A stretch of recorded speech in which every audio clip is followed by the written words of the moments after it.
सास पुष्पा अपनी बहू को कुछ खास पसंद नहीं करती थी और इसीलिए दोनों सास बहू में आए दिन झगड़ा होता रहता था।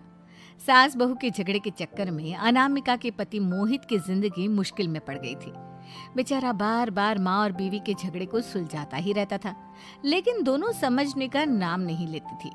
वैसे तो सब कुछ ठीक ठाक चल रहा था, लेकिन एक दिन अनामिका और पुष्पा के अंदर जोरदार झगड़ा हुआ और बात कुछ इस तरह थी। बहू, मैंने तुम्हें कल अपनी एक साड़ी धोने के लिए दी थी। हाँ मम्मी जी, वो साड़ी धोकर मैंने आपकी अलमारी में रख दी है। उसी की बात कर रही हूँ मैं। जरा देख तो, इस साड़ी को देखकर किसी भी तरह से लगता है ये धुली हुई है। अरे मम्मी जी, मैंने आपकी साड़ी वॉशिंग मशीन में अच्छे से धोकर सुखाकर आपकी अलमारी में तह बनाकर रखी थी। आपके तो नखरे खत्म ही नहीं होते। अरे कैसी बात कर रही है मुझसे? मेरे नखरे? अरे मोहित, जरा ये देख तो, ये साड़ी धुली हुई लग रही है क्या? अरे मम्मी, जब अनामिका कह रही है कि उसने साड़ी धोई थी तो मान लो ना। हर बात पर झगड़ा करना जरूरी है क्या? क्या है ना मोहित, तुम्हारी माँ को तो मेरे हर काम में नुस्ख निकालने की आदत पड़ गई है। जब तक दो चार खरी खोटी सुना नहीं लेती ना, इनका दिन नहीं निकलता। अरे चुप कर, बहू होकर मुझे जवाब देती हो। एक तो गंदे कपड़े उठाकर अलमारी में रख दिए, ऊपर से कैंची की तरह कचर कचर बोली जा रही हो। अरे मम्मी जी, आपको समझ में नहीं आता क्या? मैंने साड़ी धो कर रखी थी। तो फिर इतनी गंदी क्यों लग रही है? अब मुझे क्या पता मम्मी जी, आप इस पर इस तरह तेल और घी की चिकनाई के दाग लगाकर लाएंगी तो ये मेरी जिम्मेदारी थोड़ी ना है। अरे तो हाथ से धोना चाहिए था ना। मैं आपकी बहू हूँ, नौकरानी नहीं जो एक कपड़ा रगड़ रगड़ कर हाथ से धो दूंगी। आपको पहननी है तो पहनिए, नहीं तो रख दीजिए। तुझे तो मैं अच्छी तरह बताऊंगी, मुझे जवाब देती है। एक दिन सुबह के वक्त, अरे अनामिका, मेरी व्हाइट शर्ट कहाँ है? आज ऑफिस में बहुत बड़ा प्रेजेंटेशन है और मुझे वो व्हाइट शर्ट पहन कर जाना है। मुझे पता है, आपने मुझे 2 दिन पहले ही बता दिया था और आपकी शर्ट मैंने धोकर अच्छी तरह आयरन करके अलमारी में लगा दी है। जाइए वहां से ले लीजिए। अनामिका, ये तुमने क्या किया? ये देखो, शर्ट पर लिपस्टिक का दाग लगा हुआ है और ये तो एक जगह से जल भी गई है। नहीं नहीं मोहित, ऐसा नहीं हो सकता। मैंने तो तुम्हारी शर्ट ठीक से इस्त्री करके अलमारी में लगाई थी। तो फिर ये जल कैसे गई अपने आप? अलमारी में लटके लटके थोड़ी ना जल जाएगी। पर मोहित, मुझे अच्छी तरह याद है। देखो, अपनी गलती को छुपाने की कोशिश मत करो। और अगर शर्ट जल भी गई थी तो तुम्हें पहले बताना चाहिए था ना, मैं नई शर्ट लेकर आ जाता। अब ऐन वक्त पर शर्ट कहाँ से लेकर आऊं? मेरा इतना इम्पोर्टेंट प्रेजेंटेशन था, सब खराब हो जाएगा। अरे बेटा, क्यों परेशान होता है? ये देख, मैंने तेरे लिए पहले से ही एक नई व्हाइट शर्ट ला कर रखी है। लेकिन मम्मी, आप मेरे लिए व्हाइट शर्ट क्यों लेकर आई? अरे मुझे पता था तेरा प्रेजेंटेशन होने वाला है और अपनी इस बहू पर तो मुझे बिल्कुल भी भरोसा नहीं। क्या पता मेरी साड़ी की तरह तेरी शर्ट भी गंदी करके रख देती। और देख, वही हुआ ना। बेटा, सारी टेंशन छोड़ और ये नई शर्ट पहन कर जा। थैंक यू मम्मी, आज तो आपने बचा लिया मुझे। कुछ दिनों के बाद, अरे अनामिका, जानती हो, ऑफिस में मेरा जो दोस्त है ना अमर, आज उसका बर्थडे है और उसे तुम्हारे हाथ का चॉकलेट केक बहुत पसंद है। थोड़ा सा बनाकर टिफिन में रख दो ना प्लीज। हाँ हाँ, क्यों नहीं, मैं बहुत अच्छा केक बनाकर आपके दोस्त के लिए रख दूंगी। तुम्हारे हाथ का खाना खाकर तो वैसे ही मेरे ऑफिस के सारे लोग इतनी तारीफ करते हैं, क्या बताऊं। प्लीज एक अच्छा सा केक और बना दो, मेरी तो ऑफिस में शान बढ़ जाएगी। अनामिका केक बनाने के लिए रख देती है। पुष्पा चुपचाप जाकर उस पे ढेर सारा नमक डाल देती है। देख अमर, तेरी भाभी ने तेरे लिए चॉकलेट केक बनाकर भेजा है, तुझे बहुत पसंद है ना? यार, तू बहुत किस्मत वाला है, भाभी इतना अच्छा खाना बनाती है और साथ में केक भी। वैसे भाभी को थैंक यू बोलना। थैंक यू बाद में, पहले तो ये केक खा कर देख, बहुत मेहनत से बनाया है अनामिका ने। अरे यार, इस केक में तो बहुत सारा नमक है। लगता है भाभी ने शक्कर की जगह खूब सारा नमक डाल दिया है।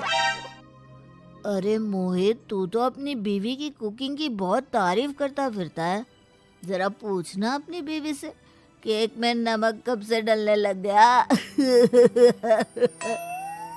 क्या यार, तुझे भी मेरा ही जन्मदिन मिला था बिगाड़ने के लिए। केक नहीं लाना था तो मत लाता, कम से कम मुझे इस तरह नमक वाला केक तो नहीं खिलाता। अरे नहीं यार, अनामिका ऐसा नहीं कर सकती, जरूर कुछ गड़बड़ हुई होगी। घर जाने के बाद अनामिका, अगर तुम्हारा केक बनाने का मन नहीं था तो ना बनाती, लेकिन मेरी बेइज्जती करवाने की क्या जरूरत थी? अरे आपकी बेइज्जती, ये आप क्या कह रहे हैं? मैंने तो सुबह आपको इतने अच्छे तरीके से केक बना कर दिया था। हाँ, लेकिन उसमें इतना सारा नमक डाल दिया था कि आज ऑफिस में मेरा अच्छा खासा मजाक बना है। मेरे सारे दोस्त हंस रहे थे मुझ पर। अरे बेटा, मैंने तो तुझे पहले ही समझाने की कोशिश की थी। एक नंबर की गैर जिम्मेदार है ये लड़की, कोई काम ठीक से नहीं करती। उस दिन भी गंदी साड़ी रख दी थी मेरी अलमारी में और झूठ बोल रही थी। कुछ दिनों के बाद अनामिका देखो, मैंने अपना लैपटॉप चार्जिंग पर लगाया है, उसे अच्छी तरह चार्ज होने देना। मेरी एक अर्जेंट मीटिंग है, प्लीज बीच में से हटाना मत। हाँ हाँ ठीक है, मैं नहीं हटाऊंगी। पुष्पा चुपचाप से जाकर चार्जिंग का बटन बंद कर देती है। थोड़ी देर बाद अरे ये लैपटॉप चार्ज क्यों नहीं हुआ? और ये बटन किसने ऑफ कर दिया? अनामिका इधर आओ। क्या हुआ? क्यों चिल्ला रहे इतना? अनामिका, मैंने तुमसे कहा था ना, मेरा लैपटॉप चार्जिंग पर लगा हुआ है, मेरी अर्जेंट मीटिंग है। तुमने इसका स्विच ऑफ क्यों कर दिया? अरे मैंने ऐसा कुछ नहीं किया, मैं क्यों स्विच ऑफ करूंगी? कुछ दिनों से देख रहा हूँ अनामिका, तुम मेरा हर काम बिगाड़ देती हो। देखो ये अच्छी आदत नहीं, कम से कम तुम्हें इस बात का तो ध्यान रखना चाहिए था कि मेरी कितनी इंपॉर्टेंट मीटिंग थी। अब क्या करूंगा मैं? आई एम सॉरी मोहित, लेकिन सच में मैंने जानबूझकर कुछ नहीं किया। अगर जानबूझकर नहीं किया तो क्या सब कुछ अपने आप हो जाता है? कभी मेरी शर्ट जल जाती है, कभी केक में नमक डल जाता है। आप मेरी बात क्यों नहीं सुनते? मैंने जानबूझकर कुछ नहीं किया। फिर से वही बात। अरे कितनी बार तुम्हें समझा चुका हूँ, इस तरह मेरा काम बार बार मत बिगाड़ा करो। तुम जानती हो मुझे कितनी प्रॉब्लम होती है। ऑफिस में तो पहले ही बेइज्जती करा चुकी हो, और अब ये मीटिंग, ये भी मेरे हाथ से निकल गई। अनामिका की समझ में कुछ नहीं आता कि आखिर उसके साथ ये सब क्या हो रहा था और क्यों हो रहा था। फिर कुछ दिनों के बाद मोहित अपने ऑफिस से कुछ फाइल लेकर घर आता है। अनामिका, ये कुछ फाइलें हैं, इन्हें संभाल कर रख दो, और प्लीज इस बार ध्यान से, कोई गड़बड़ी नहीं होनी चाहिए। नहीं मोहित, कोई गड़बड़ी नहीं होगी। मैं सारी फाइल्स अलमारी में लॉक करके रखूंगी और चाबी अपने पास रखूंगी। अनामिका, जरा अलमारी की चाबी तो देना। क्यों मम्मी जी, आपको क्या काम है? उसमें मोहित की जरूरी फाइल रखी है और मैं नहीं चाहती कि इस बार कोई भी गड़बड़ हो। पता नहीं कुछ दिनों से हर काम खराब हो जाता है।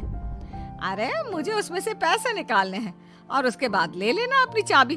मैं खा नहीं जाऊंगी तुम्हारे पति की फाइल। अनामिका को अपनी सास पर शक होता है। चाबी देने के बाद वो चुपचाप छुपकर अपनी सास की हरकत देखती है। ये फाइलें उठाकर डस्टबिन में डाल देती हूँ, फिर देखना कैसे मोहित इसकी खबर लेगा। इस बार तो छोड़ेगा नहीं इसे। वैसे भी पहले मैंने जो कुछ भी किया है उसकी वजह से अच्छी खासी डांट पड़ी है, मजा आ जाएगा। अच्छा तो ये बात है, सारा काम मम्मी जी बिगाड़ देती हैं, वो भी इसलिए क्योंकि मेरा उनसे झगड़ा हो गया है। सास के जाने के बाद अनामिका मोहित को बुलाकर लाती है। क्या हुआ अनामिका, क्या दिखाना है? ये देखिए, आपकी फाइल डस्टबिन में पड़ी हुई है।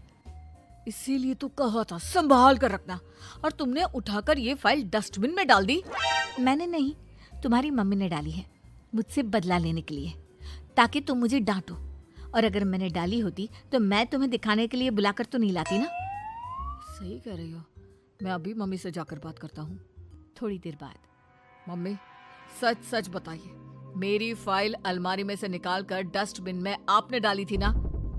अरे अपनी माँ पर इल्जाम लगाता है, शर्म नहीं आती तुझे?